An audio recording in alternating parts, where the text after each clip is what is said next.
Meeting ఉంటే meeting training Pandu sir ఏం చెప్తే బూట్ క్యాంప్ మైసూర్ ట్రిప్ ఏ మీటింగ్ అయినా ఎప్పుడు ఎక్కడ చాలా మంది అంటారు మా పక్కింటి రానడు మేడం అంటారు.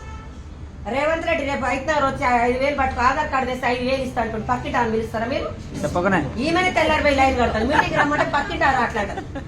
సార్ ఒక్కడే చెప్పిండు కడుపు నొప్పి ఎవరు లేస్తే వాళ్ళు వేసుకోవాలి గోలి పక్కింటి ఆమె వేసుకోండి తగ్గదు. డబ్బు ఎవరికి కావాలి? ఎవరు పని చేయాలి?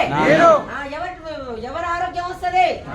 నీకు కావాలి నువ్వు చేయండి. వాళ్ళు వస్తలేరు వీళ్ళు వస్తలేరు సార్ అని చెప్పిన సాకులు చెప్పేటోళ్ళు సంపాదించారు, సంపాదించేటోళ్ళు సాకులు చెప్పాలని చెప్పిండు ఎంఎస్ఆర్ గురువు గారు. మరి ఒకటేనా సార్ మా ఊర్లో మొత్తం 3,000 ఓట్లు ఎవ్వరు ఎందుకు వస్తలేరు అందరు సబ్బు వాడాలి కాన్న చెప్పేది ఆయమ్మని చూస్తున్నారు. ఆయమ్మ ఎన్నుకున్న కంపెనీని చూస్తలే ఎక్కడే ఉన్న మహేష్ బాబే బాగుపడాలి ఆయమ్మ మాత్రం బాగుపడవద్దు అన్నారు. మరి వాళ్ళందరూ ఎప్పుడు వస్తారు సార్ ఎప్పుడు కొంటారు అన్న? పిలిస్తే రానలు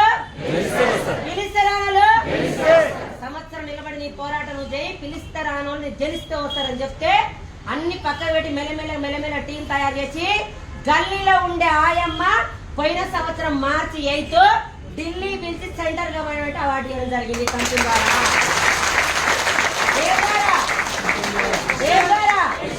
అరుంధతి మేడం నేను ఇక్కడి నుంచి ఒక మేడం ఆంధ్ర నుంచి రావడం జరిగింది. పక్కింటి వాళ్ళకే గల్లీ కంపెనీ